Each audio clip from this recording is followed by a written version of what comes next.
Fala, Gabeira!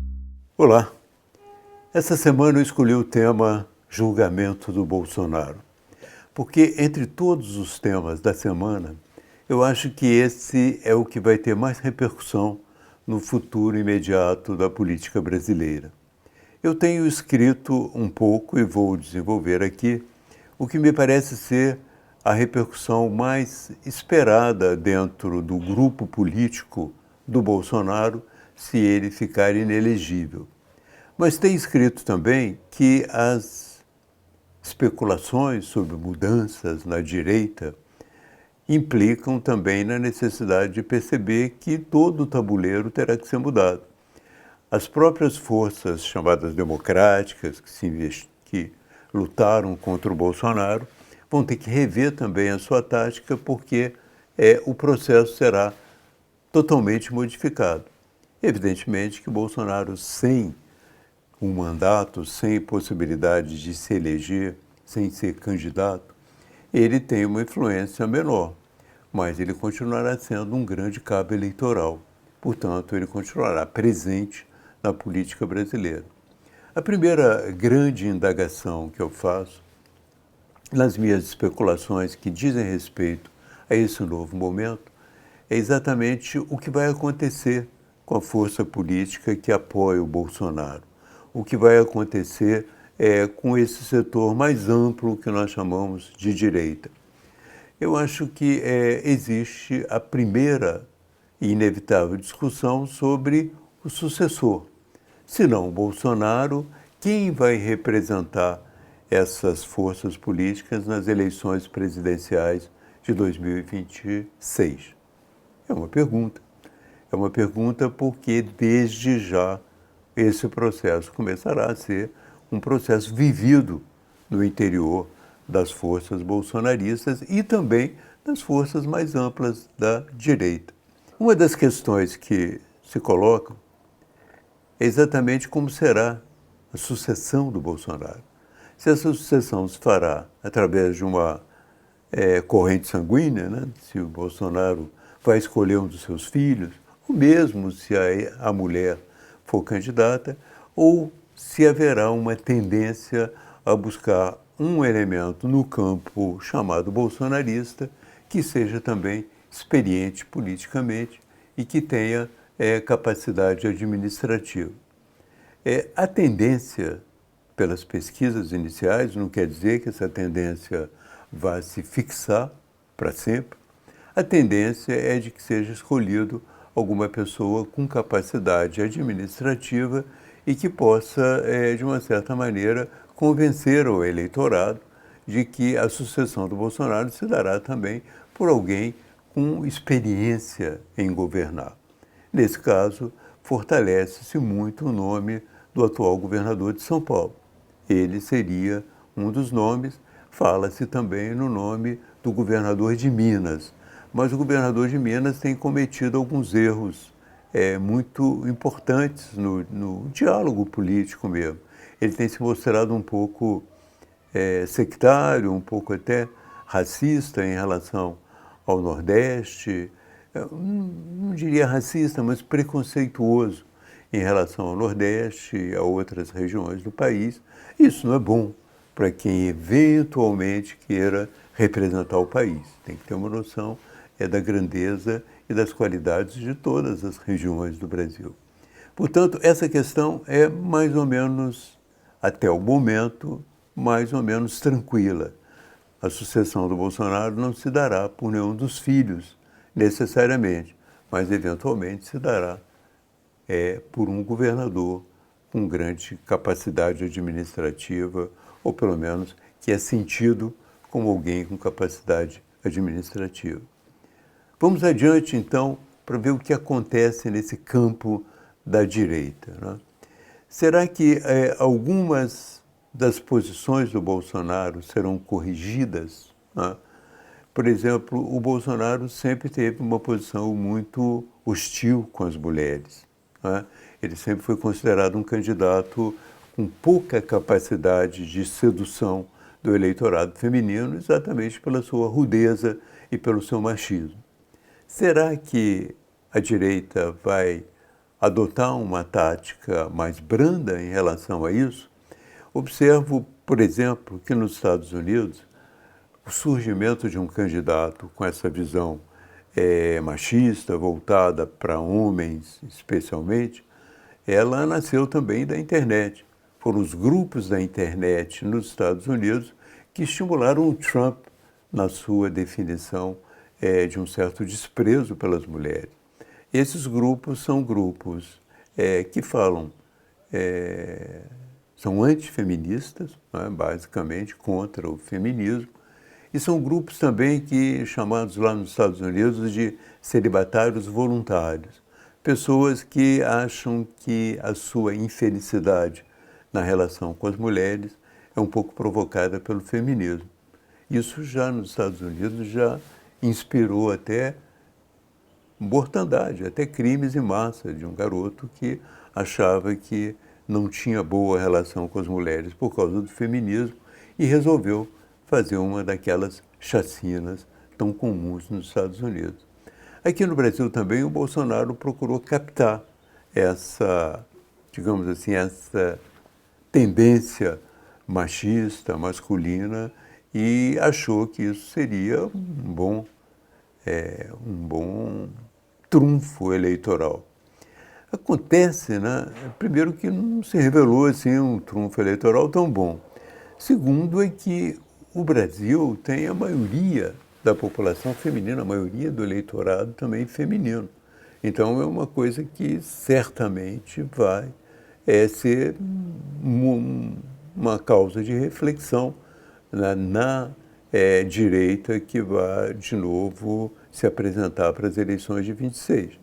Evidentemente que eu não acredito que ela vá se aproximar do feminismo, eu acho que não é essa a questão, mas eu creio que deve haver uma tendência de abrandar essa nítida hostilidade em relação às mulheres que o Bolsonaro representou.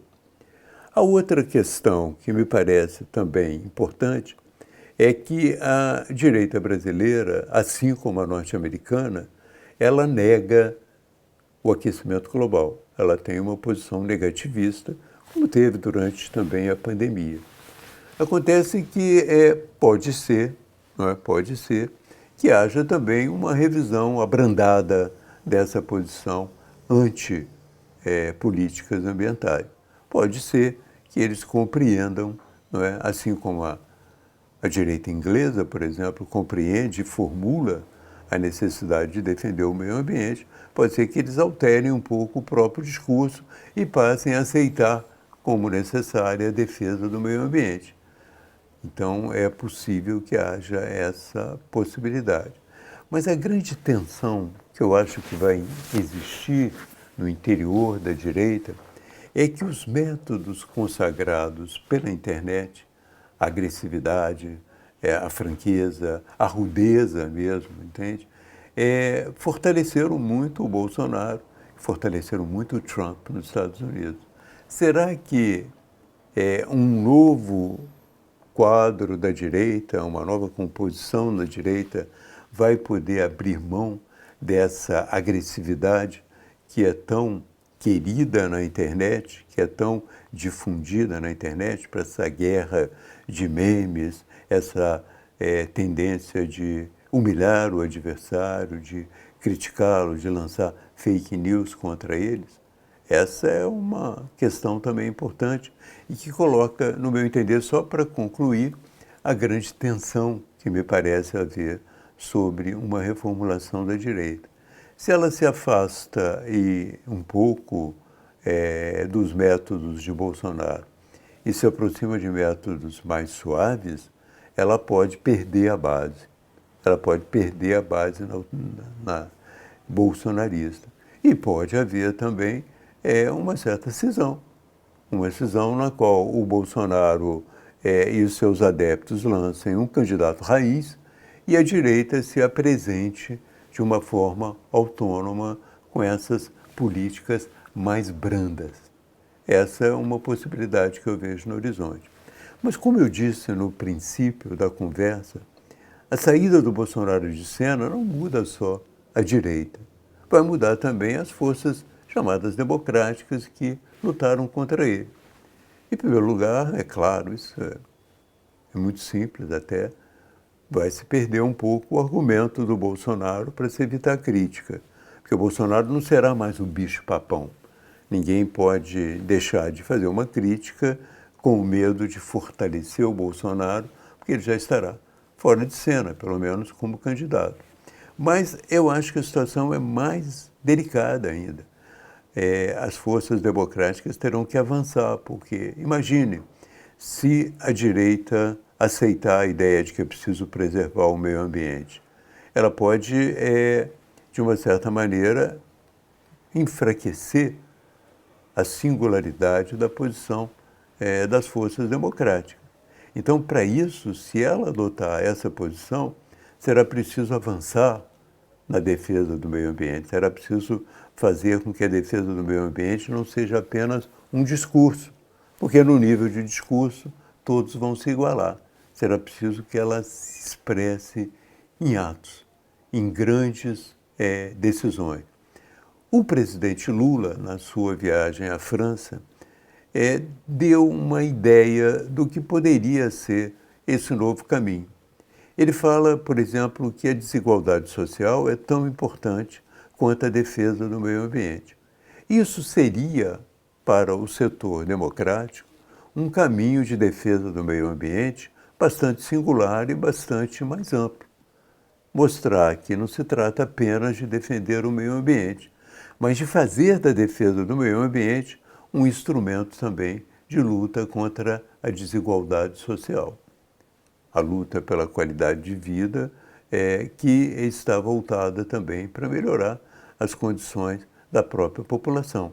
Eu digo, por exemplo, para fortalecer esses dois últimos argumentos que eu coloco, que a abertura de empregos verdes, por exemplo, poderia ser um caminho, não é? Um caminho fundamental, porque os empregos verdes são uma forma de você combater a destruição planetária e uma forma também de você abrir novas fontes de renda e, com isso, ir reduzindo a desigualdade. Enfim, fazer com que a política, por exemplo, de preservação da Amazônia, seja voltada não só para preservar a Amazônia, como também para melhorar as condições de vida daquela população, com várias iniciativas econômicas. Eu citei uma, mas há outras, como o desenvolvimento sustentável, há outras como as pesquisas científicas, utilizando a sabedoria da população tradicional e pagando por essa sabedoria também. Há muita coisa na perspectiva que precisa ser usada. A outra questão que eu acho que vai ter que mudar um pouco no campo democrático é a relação com a própria internet. Disse nos Estados Unidos, e eu acho que é válido também para o Brasil, que a esquerda não é boa de memes. A esquerda não é boa em luta nas redes sociais. E eu acho que um livro que eu estou lendo no momento me dá até uma certa explicação de por que a extrema-direita se adiantou nesse campo. A extrema-direita se adiantou nesse campo porque ela conseguiu associar a linguagem do algoritmo com também as necessidades que ela tinha de aparecer na superfície. A extrema-direita era sufocada, ela não tinha elementos para aparecer no mundo político tradicional. Então, ela precisava ser muito escandalosa e precisava utilizar as formas mais agressivas, mais contundentes e mais capazes de repercutir no mundo fora das redes sociais. Então, essa foi um caminho da extrema-direita que talvez não seja mais tão generoso quanto no passado, porque, afinal de contas, muitas das suas ideias já subiram à superfície. Já existem jornais, já existem programas de televisão, já existem sites, existe todo um trabalho da extrema-direita que talvez não precise mais dessa necessidade de chocar e dessa necessidade de mentir descaradamente, como eles faziam, só para aparecer. Eu digo isso porque nos Estados Unidos, quando a Hillary Clinton citou a extrema-direita, falou, a alt-right, que é a alternativa, a esquerda, a direita alternativa, né? Quando ela citou a direita alternativa, eles festejaram, porque disseram, nós estamos realizados, nós chegamos à superfície, agora já falam de nós. Eu acho que esse momento já foi superado, né? Mas ainda assim, as forças democráticas vão ter que aprender a conviver e vão ter que aprender a utilizar de uma forma mais criativa os instrumentos que existem hoje e que estão na internet. Eu digo isso porque eu vejo no Brasil agora até uma ligeira polêmica, porque o PT decidiu ter uma televisão. E eu vi alguns partidos criticando o PT, porque o PT queria ter uma televisão. E eu pensei comigo, gente, parece que nós estamos no século passado. A televisão não é tão necessária. Nós temos a televisão na internet, eu estou falando para vocês através de um processo televisivo e auditivo. Nós temos a televisão na internet, nós temos o jornal na internet, nós temos o podcast na internet, nós temos a rádio Tucu na internet. Então, essa luta por ter uma televisão me parece ainda uma incompreensão dos caminhos que se abrem no momento para avançarmos todos, né, tanto a direita quanto a esquerda, na comunicação com as pessoas. Não é mais basicamente a televisão clássica, não é mais basicamente o jornal clássico, nem a rádio clássica. São todos esses veículos, mas enfechados já nas redes sociais, enfechados já na internet, onde tudo pode acontecer ao mesmo tempo. Pode acontecer a televisão, o rádio e o jornal. Eu acho que essa simples compreensão já vai ser um avanço. E o avanço seguinte é exatamente o avanço em direção à criatividade, ao humor, à capacidade realmente de transformar o material num material interessante, como a direita transformou usando o caminho do escândalo e da mentira. E eu me pergunto, será que o caminho de conquista de um público maior é apenas o caminho da mentira e do escândalo? Ou existem outros que podem ser tentados? Mas posso voltar a esse tema depois, mas essa é uma reflexão sobre o mundo pós-Bolsonaro.